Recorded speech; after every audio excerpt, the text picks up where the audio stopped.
Welcome everyone, join us today as we delve into the life of Allen Lanier, the gifted keyboardist and guitarist who helped shape the sound of one of rock's most revered bands, Blue Öyster Cult. From his early days in Long Island to the heights of rock stardom, stay tuned as we uncover the story of a musical genius. So let's dive in. Allen Lanier, born June 25, 1946 in Birmingham, Alabama, in the United States of America. Lanier, a descendant of the Southern poet and musician Sidney Lanier, embarked on a remarkable journey in the world of rock music. After studying film, Lanier found himself at a film company in Long Island, where fate intervened in the form of a chance encounter. Introduced to guitarist and singer Donald Rosa and drummer Albert Bouchard by a colleague, Lanier became part of a musical revolution in 1967 when Blue Öyster Cult was born. Originally known as Softwhiteunderbelly, the band emerged from a communal house at Stony Brook University on Long Island, where they caught the attention of rock critic Sandy Pearlman during a jam session.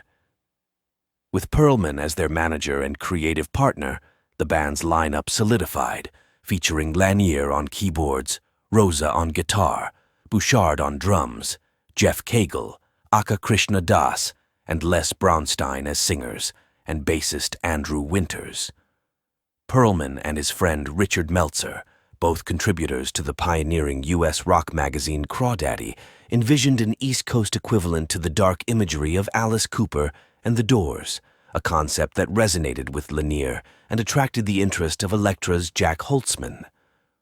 Under Pearlman's guidance, the band signed recording contracts with Elektra and Columbia, with Pearlman providing his poetry as lyrics for many of their songs, including the iconic Astronomy. Meanwhile, writer Richard Meltzer, also a Stony Brook University student, contributed lyrics from the band's early days through their latest studio album. In 1968, the band recorded an album's worth of material for Elektra Records. However, the departure of lead singer Les Brownstein led to the shelving of the album recorded with him on vocals. Eric Bloom's journey to becoming Blue Öyster Cult's lead singer was a tale of serendipity. Initially hired as the band's acoustic engineer, Bloom's fate took a fortuitous turn when Lanier accompanied him on a drive to an upstate gig. There, Lanier had the chance to hear old tapes of Bloom's talent as a lead vocalist for the band Lost and Found, ultimately leading to Bloom being offered the role of lead singer for Softwhiteunderbelly, cementing his place in the band's iconic lineup. A critical review of a 1969 Fillmore East show prompted Pearlman to change the band's name, first to Oaxaca, then to the Stork Forest Group. Alongside the name change, Pearlman assigned stage names to each band member, Laverne for Allen Lanier, with only Buck Dahmer retaining his original moniker. Despite these transformations, the band's creative output remained prolific, recording yet another album's worth of material for Elektra. Although only a single was released, What is Quicksand, a single co-written by Lanier and Meltzer, and shelved the album they cut in Los Angeles in 1970. This period saw Eric Bloom emerge as the band's main lead singer, with Donald Rosa also taking the lead on select tracks, a dynamic that persisted throughout the band's career. New York City producer David Lucas discovered the band and recorded 4 demos at his warehouse recording studio. Impressed, Pearlman arranged an audition with Columbia Records, leading to a deal under Clive Davis's guidance. Lucas produced their debut album on an 8-track at his studio. Blue Öyster Cult's self-titled debut album, released in January 1972, showcased their distinctive hook and cross logo and introduced their hard rock sound. Led by Blue, the album featured hits like Cities on Flame with Rock and Roll and Then Came the Last Days of May, blending psychedelic roots with a heavier sound. Produced by Pearlman, it aimed to be America's answer to Black Sabbath. With all members except Lanier contributing vocals, the album sold well and marked the beginning of their successful career, leading to tours with artists like The Byrds, Mahavishnu Orchestra, and Alice Cooper. Their second album, Tyranny and Mutation, released in 1973, showcased a harder rocking approach with complex songs like The Red and the Black and Hot Rails to Hell, Written while on tour for their debut album, it also marked the beginning of their successful collaborations with Pattismith, whom Lanier was in a relationship with at the time. Outselling their debut, it set a trend for their subsequent albums. Blue Öyster Cult's third album, Secret Treatise, in 1974, received positive reviews for songs like Career of Evil and Astronomy, marking a period of constant touring and headlining shows for the band. With its black and white cover, it contributed to what fans and critics dubbed the black and white years of their career. Released in 1975, On Your Feet or On Your Knees, Blue Öyster Cult's first live album achieved gold status, granting the band more time to focus on their next release. With the success of the live album, the band members invested in home recording equipment to produce demos for their upcoming project. Lanier, often reserved and sparing with interviews, didn't hold back when discussing what he perceived as the band's shortcomings. He lamented the disconnect between their studio aspirations for heavy rock and the polished product they ended up with. Their platinum-selling album, Agents of Fortune, in 1976, produced by David Lucas, marked a shift in the band's songwriting dynamics. Tracks like Don't Fear the Reaper soared to number 12 on the charts, solidifying their place in hard rock history. Yet, the album showcased individual songwriting efforts rather than collaborative works. With a more conventional structure and polished production, the album saw each band member take turns on lead vocals, a departure from their previous releases, with Lanier singing lead on True Confession. For their tour, the band integrated lasers into their renowned light show, setting a trend as one of the pioneering acts to utilize lasers in their performances. In 1977, their album Spectres featured the hit Godzilla, but didn't match the sales of its predecessor, going gold but not platinum. Despite its polished production and shared lead vocals among members, it marked the first album to sell less than its forerunner. Following this, the band released Some Enchanted Evening in 1978, initially planned as a double live album, but edited down to a single album by Columbia.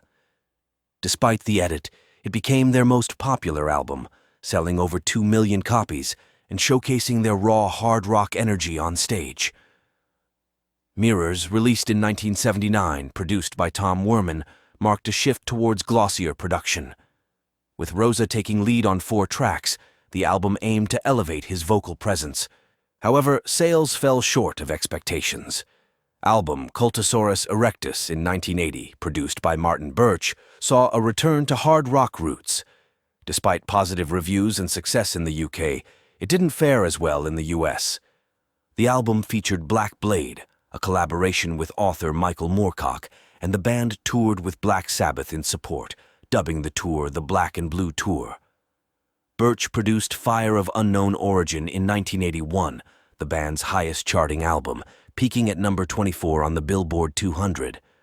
The standout track, Burning for You, was originally intended for Rose's solo album, but was included here. The album continued the heavier sound with synthesizers and new wave influence on some tracks. Fan favorites like Joan Crawford and veteran of the Psychic Wars contributed to its commercial success, achieving gold status.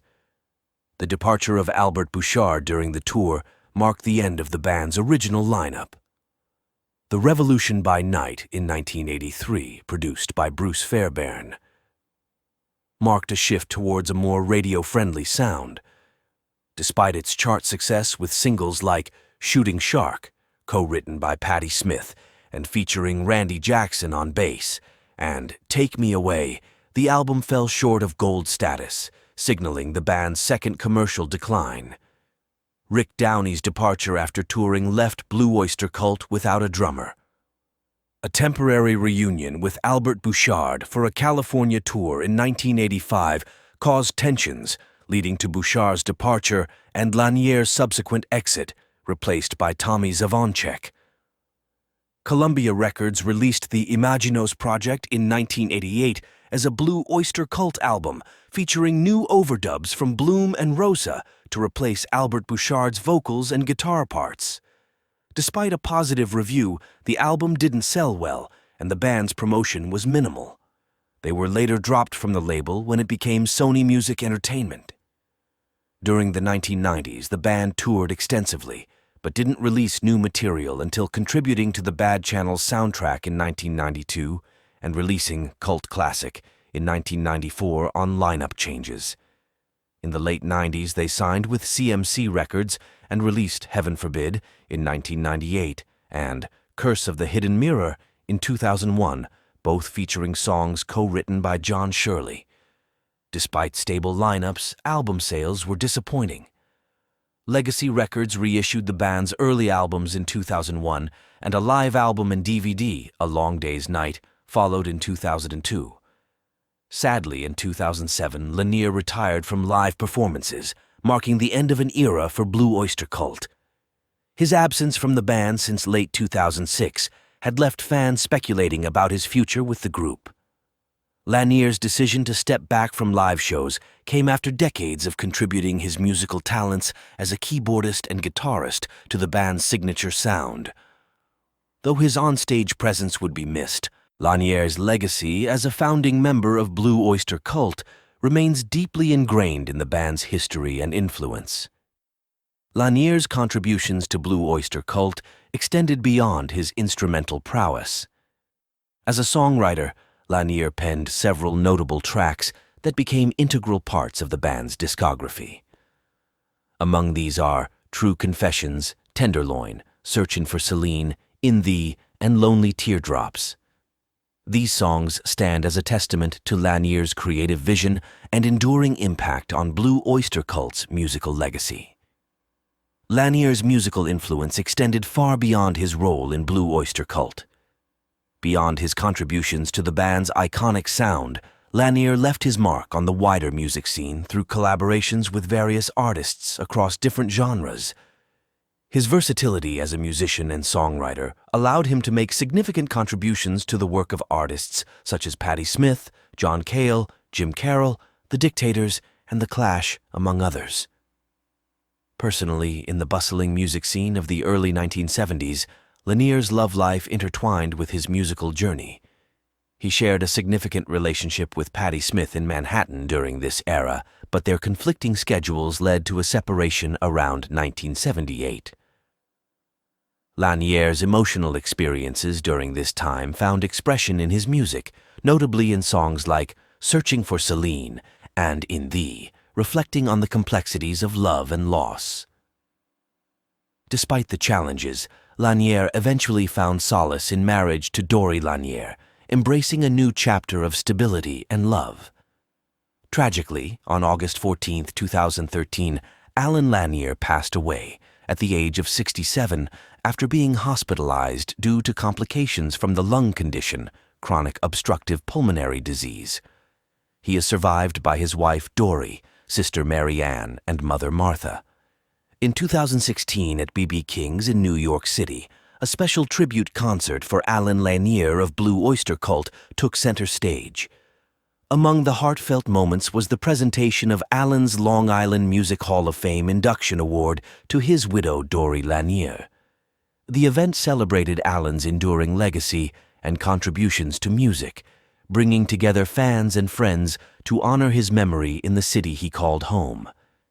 And there you have it. As we bid farewell to the story of Allen Lanier, we remember a musician whose talent left an indelible mark on the world of rock music.